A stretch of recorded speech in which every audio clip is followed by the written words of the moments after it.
3, 2, 1, now.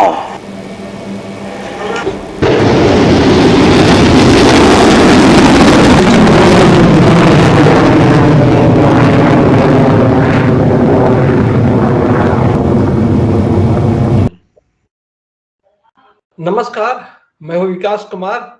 The explainer के आज के इस अंक में हमारे साथ फिर से हैं संदीप खन्ना, जो आज काफी इंटरेस्टिंग टॉपिक पे बात करने वाले हैं। दोस्तों, ये टॉपिक काफी मजेदार होने वाला है, क्योंकि हम बात करने वाले हैं एक भारत के रिसेंट हाइपरसोनिक मिसाइल टेस्ट के बारे में। तो और इससे पहले मेरा आपसे अनुरोध ये है कि अगर आपने हमारा चैनल अगर सब्सक्राइब नहीं किया है तो सब्सक्राइब कर लीजिए और बेल आइकॉन जरूर दबा दीजिए, ताकि आपको हमारे आने वाले वीडियोज की नोटिफिकेशंस मिलती रहे। तो चलिए हम शुरू करते हैं। खन्ना जी, आपका इस प्रोग्राम में आपका स्वागत है। तो ये आज ने भारत ने जो अभी हाल ही में हाइपरसोनिक मिसाइल की जो टेस्टिंग की है, तो सबसे पहले हमारे दर्शकों को ये बताइए कि ये जो साधारण मिसाइल है और ये जो हाइपरसोनिक मिसाइल है, दोनों में क्या फर्क है, ये है क्या? तो देखिए, शुक्रिया मुझे बुलाने के लिए। तो भारत के जो डिफेंस की इंडस्ट्री है उसके लिए एक बहुत बड़ी अचीवमेंट है कि हाइपरसोनिक मिसाइल बना के हमारी रिसर्च लेबोरेटरीज ने टेस्ट किया है, डीआरडीओ ने। और हाइपरसोनिक मिसाइल एक ऐसी मिसाइल है जो कि आवाज से 9 गुना स्पीड पे उड़ती है, यानी कि मैक 9 की स्पीड पे वो उड़ती है। और उसके अंदर एक स्पेशल तरह का इंजन लगा होता है जिसे स्क्रैम जेट कहते हैं। और वो ऐसी मिसाइल होती है जो कि एक बहुत अनप्रिडिक्टेबल होती है, यानी कि कोई भी उसका रास्ता, उसका जाने का रास्ता और उसका अटैक करने का रास्ता प्रेडिक्ट नहीं कर सकता। तो इसीलिए हाइपरसोनिक मिसाइल से बहुत बड़ा हमारे जो डिफेंस प्रिपेयर्डनेस है, हमारी जो सुरक्षा है, उसको एक बहुत बड़ा बूस्ट मिला है। जी, तो अभी तक ये जो हाइपरसोनिक मिसाइल है, तो कितने देशों के पास ये टेक्नोलॉजी अभी है? देखिए, ऑफिशियली अगर बात करें तो रशिया और चाइना, ये 2 देश हैं जो हाइपरसोनिक मिसाइल को प्रूव कर सकते हैं, पर कर चुके हैं। सबसे पहले तो रशिया ने प्रूव किया था जब उन्होंने अपनी जो हाइपरसोनिक मिसाइल है जिसका नाम है किंजल, वो उन्होंने फायर करी थी यूक्रेन के एक टारगेट के ऊपर। और तब दुनिया को ये प्रूव हो गया कि किंजल मिसाइल एक हाइपरसोनिक मिसाइल है और वो रशिया के पास वो टेक्नोलॉजी है। दूसरी है चाइना के पास, जो कि DF-17 के नाम से जानी जाती है। तो चाइना भी उसको टेस्ट करके प्रूव कर चुका है कि उनके पास हाइपरसोनिक मिसाइल है।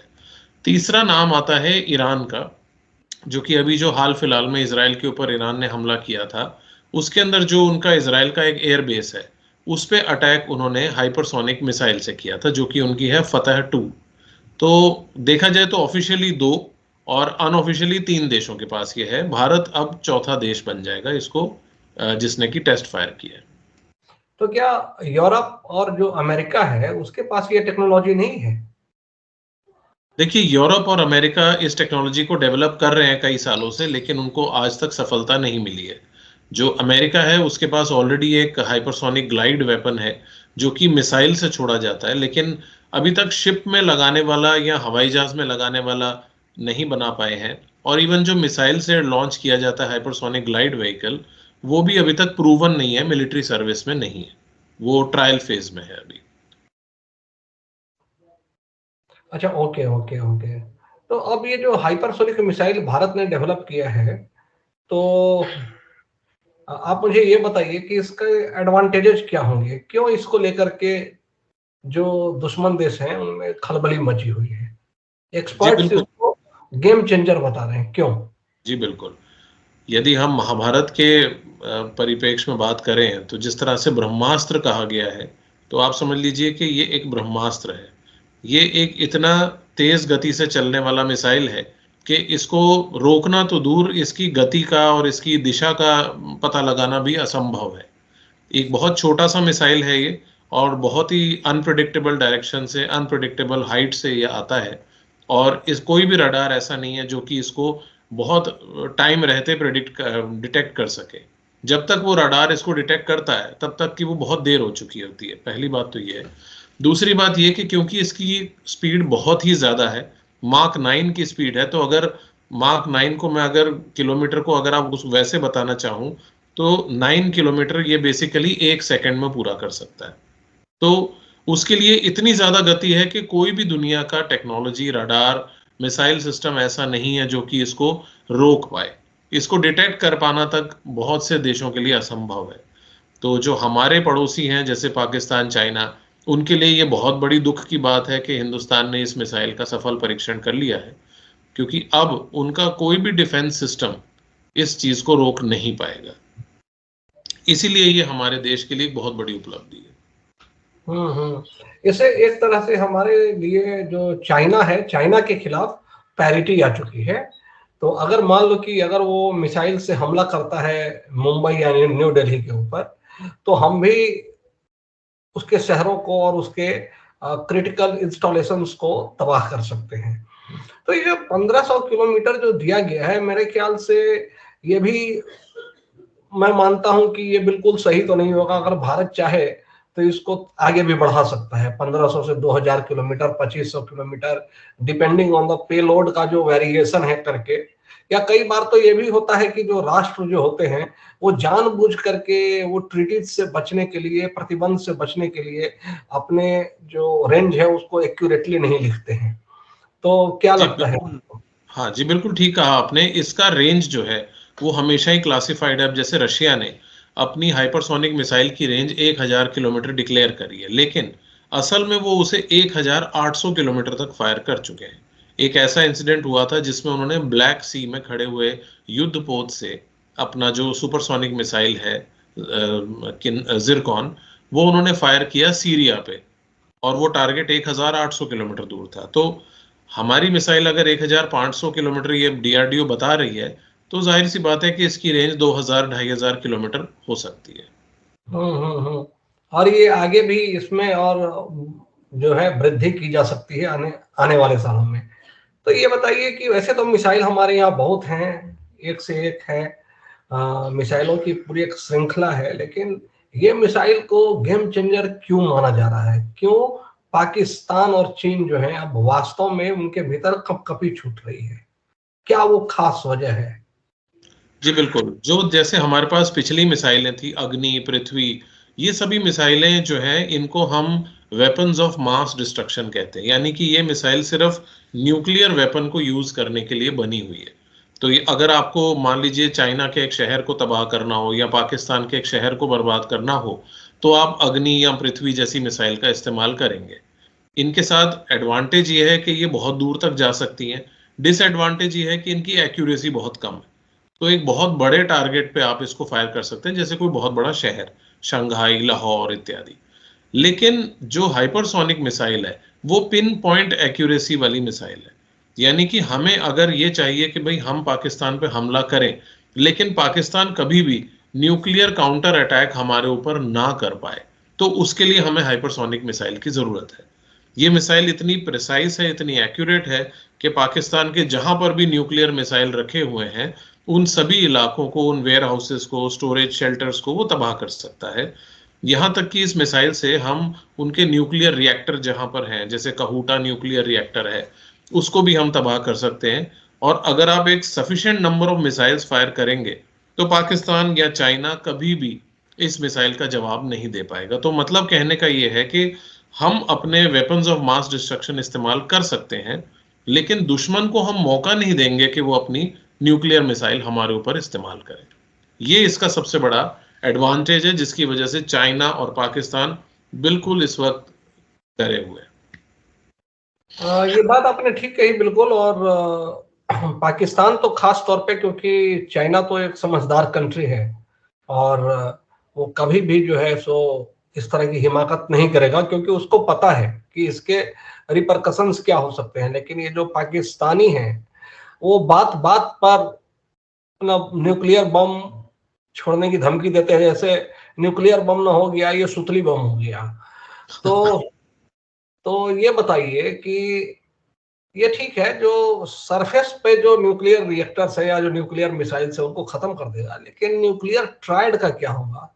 अगर मान लीजिए हवा से हवा में फायर करने वाले हैं, या फिर जो सबमरीन में जो न्यूक्लियर वॉरहेड्स लगा करके जो कर सकते हैं, जो भारत के पास है, तो ऐसे में तो उसको तो मेरे ख्याल से नष्ट करना संभव नहीं होगा इससे। देखिए, न्यूक्लियर ट्रायड की हम अगर बात करें तो पाकिस्तान के पास पहली बात तो न्यूक्लियर ट्रायड नहीं है। उनके पास कोई ऐसा सबमरीन, कोई ऐसा शिप नहीं है जो कि न्यूक्लियर वेपन को लॉन्च कर सकता है। और दूसरी बात यह कि अगर उनकी एयरफोर्स और आर्मी जो यूज करती है, अब पाकिस्तान एक बहुत ही सेंट्रलाइज्ड कमांड पे चलता है, यानी कि वो अपने न्यूक्लियर वेपन्स को एक जगह पे रखता है या दो जगह पे रखता है। तो यदि आप उनके स्टोरेज एरियाज को डिस्ट्रॉय कर देंगे तो ऐसा संभव है कि वो उन वेपन्स को किसी भी प्लेटफॉर्म पे यूज नहीं कर पाएंगे, क्योंकि अक्सर होता यह है कि जो वेपन्स ऑफ मास डिस्ट्रक्शन है वो मिसाइल का वॉरहेड अलग रखा जाता है। यानी अगर हमारी अग्नि मिसाइल न्यूक्लियर है तो ऐसा नहीं है कि हमने न्यूक्लियर वॉरहेड अग्नि में फिट करके रखा हुआ। हमेशा हमारा न्यूक्लियर वॉरहेड कहीं और स्टोरेज में होगा और मिसाइल कहीं और स्टोरेज में होगी। ऐसे ही पाकिस्तान करता है। तो अगर आप उनके स्टोरेज सेंटर को डिस्ट्रॉय कर देंगे तो वो कोई भी अपना न्यूक्लियर वेपन इस्तेमाल नहीं कर पाएंगे। अच्छा, हम्म। तो अभी जैसे ये सुनने में आया है कि ईरान ने इजराइल के ऊपर मतलब जो अटैक किया, तो उसके क्या परिणाम देखने को मिले? जी बिल्कुल, ये ईरान ने कभी भी डिक्लेयर नहीं किया था कि उनके पास हाइपरसोनिक वेपन है, लेकिन अभी जो हाल फिलहाल में अटैक हुआ इजराइल के ऊपर, उसमें एक बहुत बड़ा एयर बेस है इजराइल का, जहां पर कि F-35 विमान होते हैं जो अमेरिकन स्टेल्थ फाइटर जेट्स है। तो उस एयर बेस पे ईरान ने हमला किया और उन्होंने एक हाइपरसोनिक मिसाइल फायर किया, सिर्फ इजराइल को ये बताने के लिए कि ये हथियार हमारे पास है। और वो हाइपरसोनिक मिसाइल जो है इजराइल के सभी डिफेंसेस को भेदता हुआ उनके एयर बेस पे गिरा और वहां उसने F-35 दो विमान जो ऊपर बाहर खड़े हुए थे उनको डिस्ट्रॉय कर दिया।